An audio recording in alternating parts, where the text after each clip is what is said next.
on peut souvent en fait se sentir impuissant par rapport à ce qui est en train de se passer, se dire à moi tout seul, à moi toute seule, je changerai jamais les choses. Mais en réalité, en fait, on n'est jamais tout seul, on s'engage toujours dans des dynamiques collectives et on a toutes et tous des talents qu'on peut mettre à contribution.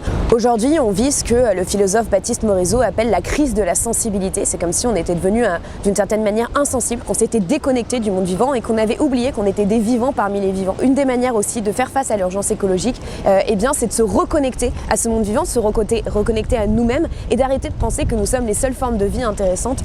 Et d'une certaine manière, en fait, se reconnecter au monde vivant, ça nous aide aussi à faire face à l'anxiété qu'on peut avoir dans notre vie de tous les jours. On n'est pas né pour entouré de béton et de néon. On est né pour se balader dans des forêts, on est né pour se balader près de la mer, près de l'océan. Et en fait, ça a été prouvé scientifiquement que par exemple le fait de se balader dans une forêt fait baisser l'hormone du stress et donc nous aide à nous sentir mieux de façon générale. Donc en fait, on a tout à gagner à se reconnecter au vivant aujourd'hui et à se réensauvager.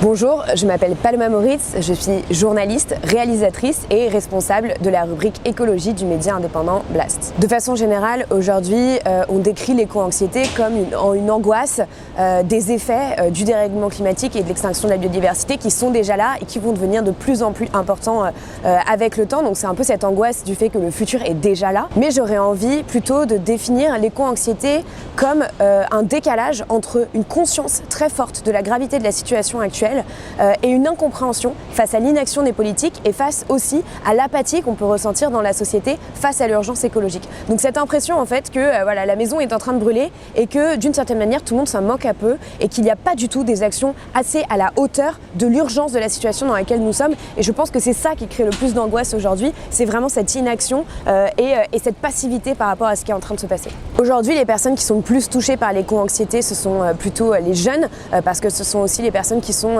les plus informées en fait sur les questions écologiques et qui eh bien, en fait savent que le climat qu'elles vont connaître va être totalement différent du climat qu'ont connu leurs parents, leurs grands-parents. Donc ça va être en fait les premiers touchés par les effets du dérèglement climatique. Ce sont des générations qui vont vivre beaucoup plus de canicules, beaucoup plus d'incendies, beaucoup plus de feux de forêt. Et donc c'est logique que ce soit celles qui soient le plus angoissées parce que c'est celles qui vont devoir vivre avec ce climat qui change encore plus longtemps à un moment où on sait qu'en fait les choses s'accélèrent. Le meilleur remède à l'éco-anxiété pour moi, c'est l'action, c'est de s'engager à son échelle et à toutes les échelles pour essayer de faire bouger les choses. On peut souvent en fait se sentir impuissant par rapport à ce qui est en train de se passer, se dire à moi tout seul, à moi toute seule, je changerai jamais les choses. Mais en réalité, en fait, on n'est jamais tout seul, on s'engage toujours dans des dynamiques collectives et on a toutes et tous des talents qu'on peut mettre à contribution de cette nécessité de vraiment complètement changer notre société aujourd'hui, de la transformer en profondeur. Et donc ça peut être en fait en agissant à son échelle, en faisant en sorte de ne pas participer à ce monde qui pollue par nos actions de tous les jours dans une forme de dignité du présent. Ça peut être aussi dans la façon dont vous allez choisir votre métier plus tard. Ne faites pas un métier qui pollue tout en faisant du zéro déchet ou du vélo à côté, ça n'a aucun sens.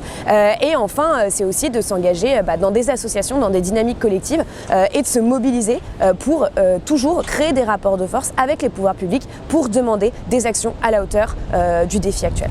Au quotidien, il y a 1000 manières d'agir. Je pense que l'une des premières choses, c'est déjà de se reconnecter à soi-même et de se reconnecter au vivant. C'est aussi ça, l'écologie, c'est de retrouver une forme de sensibilité qu'on a perdue face à tout ce qu'on est en train de voir disparaître sous nos yeux. Et en plus, le fait, par exemple, d'être près de la nature, d'aller se balader en forêt, d'aller se balader sur une plage, en fait, ça réduit notre anxiété parce que c'est prouvé scientifiquement. Le fait, par exemple, d'être dans une forêt fait baisser l'hormone du stress, par exemple. Ensuite, il y a évidemment d'autres manières d'agir. C'est déjà d'essayer de se dire si, par exemple, tout le monde agissait comme moi, est-ce que le monde irait mieux ou pas?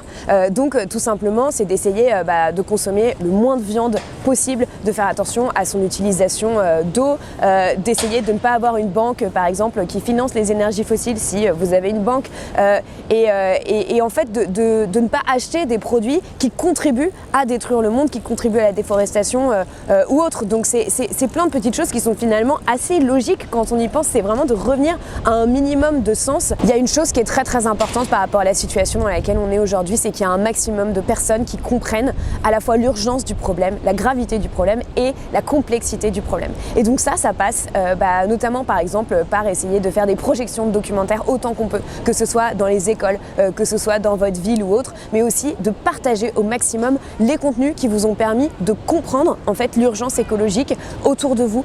On sous-estime en fait le pouvoir qu'on a chacun pour essayer de diffuser l'information au maximum.